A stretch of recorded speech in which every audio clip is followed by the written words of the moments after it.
In this week's Parshas Shoftim, we encounter the Torah's blueprint for Jewish leadership and governance. The Sedra opens with the establishment of various authorities entrusted with ensuring the well-being of the nation: judges and judicial officers, Kohanim, Nevi'im, and ultimately the king. These leaders are charged with regulating justice and peace in the land, judging fairly, teaching Torah, and protecting the people. The Torah commands, Shoftim v'shotrim titein l'cha b'chol sha'arecha. Judges and police shall you appoint for you in all your cities. The commentators are struck by an apparent redundancy in this verse. Why does the Torah emphasize l'cha, for you? Would it not have been sufficient to simply say, judges and policemen you should appoint in all your cities?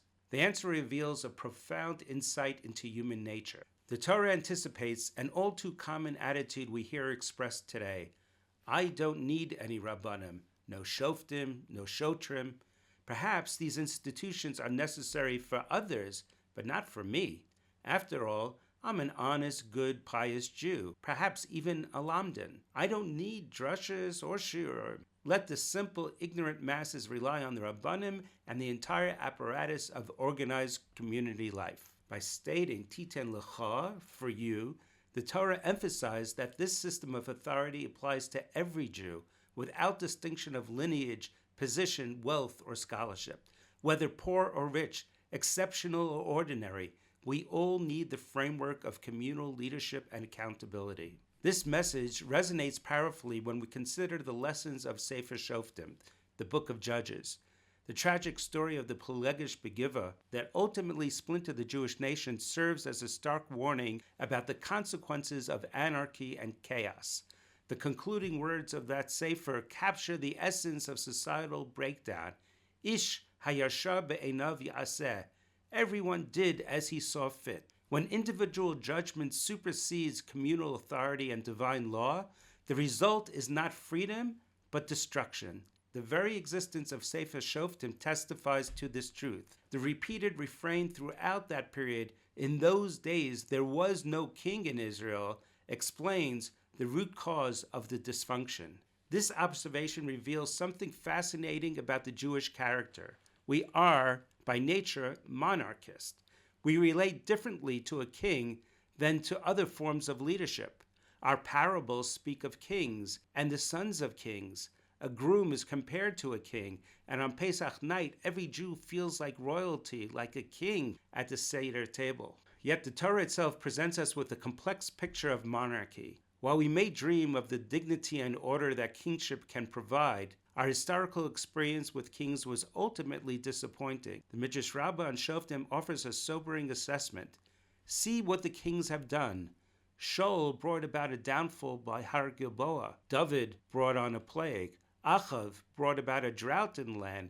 Tzidkiyahu caused the destruction of the Beis HaMikdash. Even Sefer Malachim, our chronicle of royal history, concludes with the temple's destruction. This mixed legacy led the Jewish people to a profound realization. Our true allegiance belongs to the ultimate king. As the prophet declares, for Hashem shall be our judge, our lawgiver, our king, and he shall deliver us. This vision will be fulfilled in the future. V'haya Hashem lemelech al kol haaretz. Hashem will be the king over all the earth. In the meantime, however, the Torah provides detailed instructions for earthly kingship, establishing crucial safeguards against the corruption of power.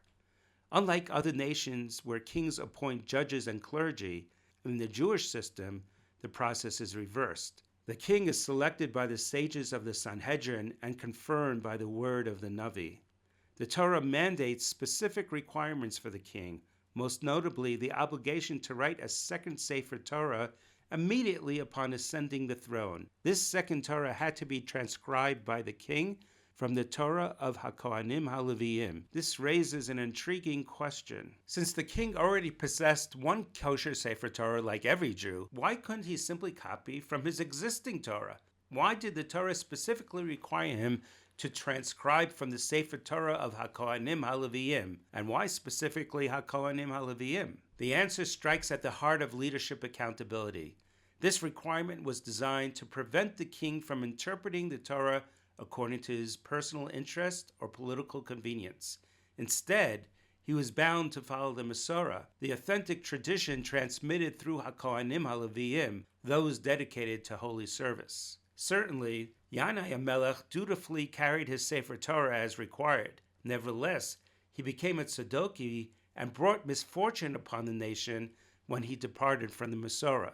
The Chasav Sofer Zatzal offers additional insight. HaKohanim HaLeviim owned no property in the land and therefore had no ulterior motives or personal interests to cloud their judgment. Their teaching was purely altruistic, guided by Kabbalah, the received tradition, focused solely on perpetuating Torah and Yiddishkeit for the nation's well-being. This principle had to guide the king in all his duties.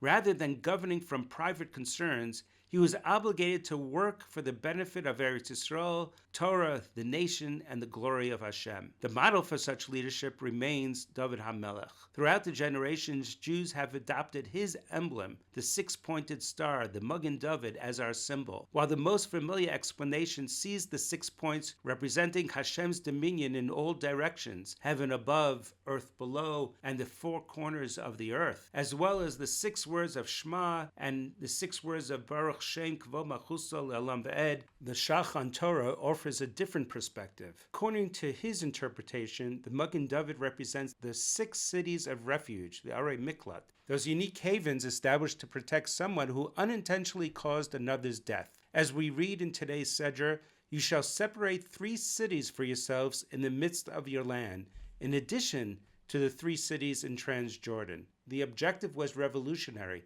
that no innocent blood should be spilled. This was a distinctly Jewish institution, and it became the Medal of Honor for David HaMelech, a 6-pointed star symbolizing a Jewish king's commitment to protecting innocent life. The Torah envisions an expansion of this system of refuge. When Hashem broadens our boundaries, when we will become truly good and pious, observing the entire commandments to love Hashem and walk in his ways, then 3 additional cities of refuge will be added, creating 9 in total. The commandment points towards the future. As the Rambam states in the 8th chapter of Hilchos Rotzeach, cities of refuge will be added in the days of Mashiach. This seems puzzling. If the Messianic era will be characterized by peace, with the wolf dwelling alongside the sheep, why would we need more cities of refuge? Will there be more murderers in that perfect time? The Shach explains that these additional cities will serve Keni, Kenizi, and Kadmoni nations.